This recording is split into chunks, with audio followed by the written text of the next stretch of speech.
You can have a job, or you can have a career, or you can have a calling. And if you can somehow figure out how to have a calling, you've hit the jackpot, because that's the big deal. I was working at a financial firm in New York City with a bunch of very smart people, and I had a brilliant boss I much admired. I went to my boss and told him I was going to start a company selling books on the internet. He took me on a long walk in Central Park, listened carefully to me, and finally said, "That sounds like a really good idea, but it would be an even better idea for someone who didn't already have a good job." Bezos 25 years ago. And he told me, "Dave, I want you to invest in my company. What are you doing?" "I'm gonna start a bookstore in my garage." "Okay, and I'm gonna put it online. People buy online and I'm gonna ship out of my garage.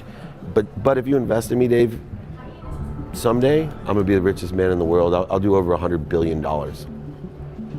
First of all, there's no such thing as $100 billion 25 years ago. Statistically, there's no such thing. Countries didn't have 100, our national debt wasn't $100 billion. And this dude's telling me at 26 years old that he's gonna be the richest man in the world because he has a garage and the internet? That was his truth. No, but he did not know it, and neither did I. But the difference between him and I is I was laughing, scoffing, and jesting at him, and he was already applauding himself, going, at the right way, at the perfect time, I'm gonna make as much as I can as quickly. And I'm sitting there going, there's no way this is gonna be a big business.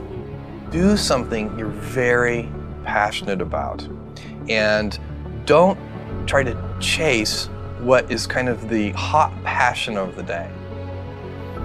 Seen in that light, it really was a difficult choice.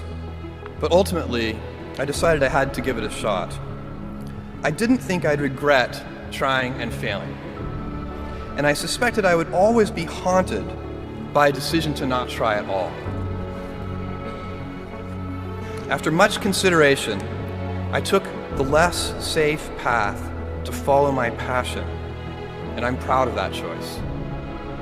As a young boy, I had been a garage inventor. I'd invented an automatic gate closer out of cement-filled tires, a solar cooker that didn't work very well out of an umbrella and aluminum foil, baking pan alarms to entrap my siblings. I'd always wanted to be an inventor, and she wanted me to follow my passion. There's a military phrase that I especially love, and it says, "Slow is smooth and smooth is fast." And I have seen that in every endeavor I've ever been in. That's the kind of thing that really allows you to make progress. You know, you get certain gifts in life and you want to take advantage of those, but I guess my advice on adversity and success would be to be proud not of your gifts, but of your hard work and your choices. So, you know, you may be, the kinds of gifts you get in life, you know, you might be really good at math. It might be really easy for you. That's a kind of gift. But practicing that math and taking it to the next step, that could be very challenging and hard, and take a lot of sweat. That's a choice. You can't really be proud of your gifts because they were given to you. You can be grateful for them and thankful for them. But your choices, you choose to work hard. You choose to do hard things. Those are choices that you can be proud of. You can choose. We all get to choose our life stories, and it's the choices that define us, not our gifts. Everybody in this room has many gifts. I have many gifts. You can never be proud of your gifts because they're gifts. They were given to you. You might be, you know, tall, or you might be really good at math, or you might be extremely beautiful or handsome, or you know, there are many gifts, and you can only be proud really of your choices because those are the things that you are acting on. And one of the most important choices that each of us has, and you know this just as well as I do, is you can choose a life of ease and comfort, or you can choose a life of service and adventure. And when you're 80, which one of those things do you think you're going to be more proud of? You're going to be more proud of having chosen a life of service and adventure. There's never been a better time to be alive.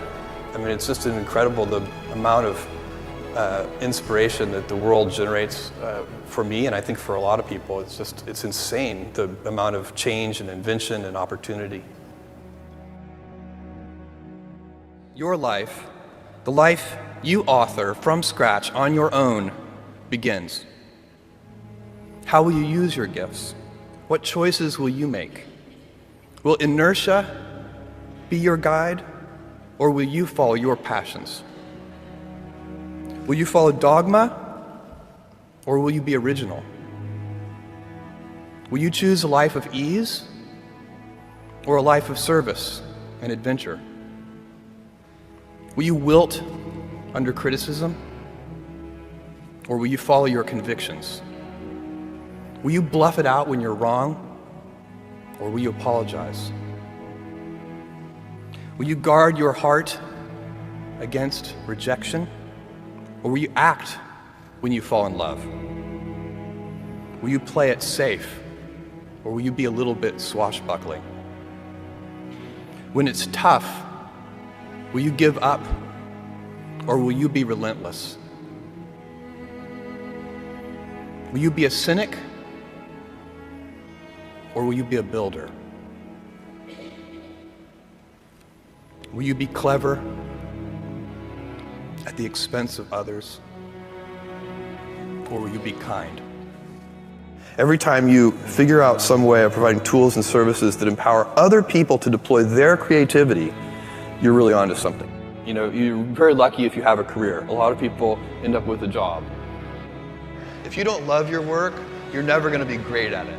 Jules Verne, Mark Twain, Galileo, Newton, all the curious from the ages would have wanted to be alive, most of all, right now.